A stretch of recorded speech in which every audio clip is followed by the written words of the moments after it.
ಜನನಿ ಜನ್ಮಭೂಮಿಶ್ಚ ಸ್ವರ್ಗಾಧಿಪೆ ಗರಿಯಸೆ. ಹೆತ್ತ ತಾಯಿ ಹೊತ್ತ ನಾಡು ಸ್ವರ್ಗಕ್ಕಿಂತ ಮಿಗಿಲು ಎಂಬಂತೆ. ಹೆತ್ತ ತಾಯಿ ಹೊತ್ತ ನಾಡು ಸ್ವರ್ಗಕ್ಕಿಂತ ಮಿಗಿಲು ಎಂಬಂತೆ. First of all, I wish you all a very happy Independence Day to all. My name is Sapna Arjiti. I am studying in 10th standard. I am very happy to deliver speech on this great occasion. I am really proud to be the citizen of our country, which is the nuclear power of whole world. ಉತ್ತರದಲ್ಲಿ ಉತ್ತುಂಗ ಎಂಬವಂತ, ದಕ್ಷಿಣದಲ್ಲಿ ಅಗಾಧ ಶರತ. ಉತ್ತರದಲ್ಲಿ ಉತ್ತುಂಗ ಎಂಬವಂತ, ದಕ್ಷಿಣದಲ್ಲಿ ಅಗಾಧ ಶರತ. ತಾಯಿ ಭಾರತ ಮಾತೆಯ ಚರಣದಲ್ಲಿ ಸದಾ ಬಿಂದುವಿನ ಸ್ಪರ್ಶ. ತಾಯಿ ಭಾರತ ಮಾತೆಯ ಚರಣದಲ್ಲಿ ಸದಾ ನೀಲ ಸಿಂಧುವಿನ ಸ್ಪರ್ಶ. ಒಂದು ಕಡೆ ದಟ್ಟಗಾಡು, ಇನ್ನೊಂದು ಕಡೆ ಬನಗೂಡುವ ಮರುಭೂಮಿ. ಒಂದು ಕಡೆ ದಟ್ಟಗಾಡು, ಇನ್ನೊಂದು ಕಡೆ ಬನಗೂಡುವ ಮರುಭೂಮಿ.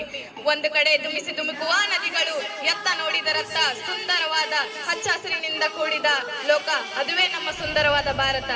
ನಮ್ಮ ದೇಶವನ್ನು ಇಂಡಿಯಾ, ಸಿಂಧು, ಜಂಬೂ ದ್ವೀಪ, ಭರತ ವರ್ಷ, ಭರತಖಂಡ ಎಂಬ ಮುಂತಾದ ಹೆಸರುಗಳಿಂದ ಕರೆಯುತ್ತಾರೆ.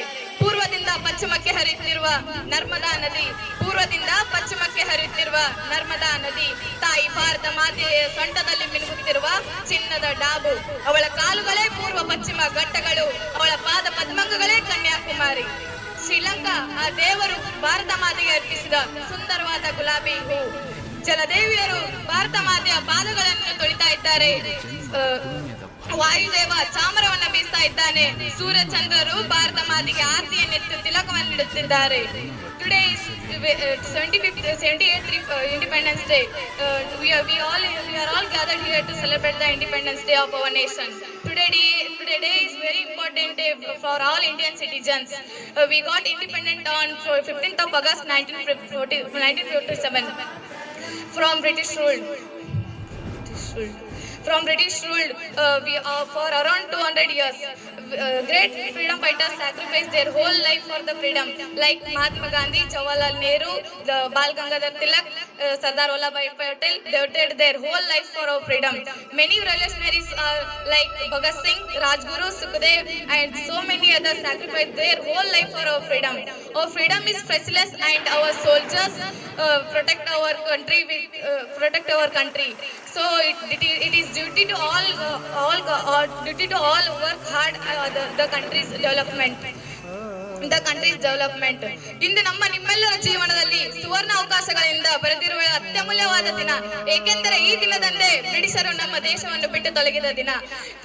ಅತಿ ಹೆಚ್ಚು ಸಂಪನ್ಭರಿತವಾದ ಭಾರತ ದೇಶವನ್ನು ಕೇವಲ ತಮ್ಮ ಸಾಂಬಾರು ನೆಪದಲ್ಲಿ ಬಂದ ಬ್ರಿಟಿಷರು ಇಲ್ಲೇ ತಮ್ಮ ನೆಲೆಯನ್ನು ನೆಲೆಯೂರಿ ಭಾರತೀಯರಲ್ಲೇ ಜಗಳ ಕಲಗಳನ್ನು ಉಂಟು ಮಾಡಿ ಭಾರತೀಯರಲ್ಲೇ ಮನಸ್ತಾಪಗಳನ್ನು ಉಂಟು ಮಾಡಿದರು. ಅಷ್ಟೇ ಅಲ್ಲ, ಈ ಭೂಮಿ ನಮ್ಮದು, ದೇಶ ನಮ್ಮದು, ಕುಡಿಯುವ ನೀರು ನಮ್ಮದು, ಆಹಾರವೂ ನಮ್ಮದು. ಆದರೆ ನಮ್ಮ ಮೇಲೆ ದಬ್ಬಾಳಿಕೆ ಮಾತ್ರ ಬ್ರಿಟಿಷರದು.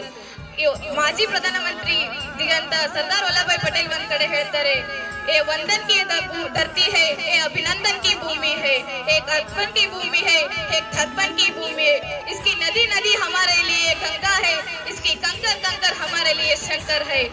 हम जलेंगे तो इसके लिए भारत है, हम मरेंगे तो इस भारत के लिए. चार मरने के बाद गंगा जल में बहती हुई हमारे अस्थियों का लगाकर एक आवाज सुनेगा तो एक आवाज आएगा, भारत माता की जय. ಇದರ ಅರ್ಥ, ನಾನು ಹುಟ್ಟಿರುವುದು ಭಾರತಕ್ಕಾಗಿಯೇ, ನಾನು ಮಡಿದರೂ ಭಾರತಕ್ಕಾಗಿಯೇ. ನಾನು ಮಡಿದ ಮೇಲೆ ನನ್ನ ಅಸ್ಥಿ ಪಂಜರವನ್ನು ಗಂಗಾ ಜಲದಲ್ಲಿ ತೇಲು ಬಿಟ್ಟರು ಆ ಅಸ್ಥಿ ಪಂಜರವು ಹೇಳುವುದು ಭಾರತ್ ಮಾತಾ ಕಿ ಜೈ. ಆದ್ರಿಂದ ನಾವು ನಮ್ಮ ದೇಶವನ್ನು ಉಳಿಸಿ ಬೆಳೆಸಿಕೊಂಡು ಅಭಿವೃದ್ಧಿ ಪಥದಲ್ಲಿ ಸಾಗಿಸುತ್ತಾ ಅತಿ ಉನ್ನತ ದೇಶದಲ್ಲಿ ಒಂದಾಗಿ ಮಾಡಬೇಕೆಂದು ನಮ್ಮೆಲ್ಲರ ಕರ್ತವ್ಯವಾಗಿದೆ. ಇಷ್ಟು ಹೇಳಿ ನನ್ನ ಭಾಷಣಕ್ಕೆ ವಿರಾಮ ನೀಡುತ್ತಿದ್ದೇನೆ. ಜೈ ಜೈ.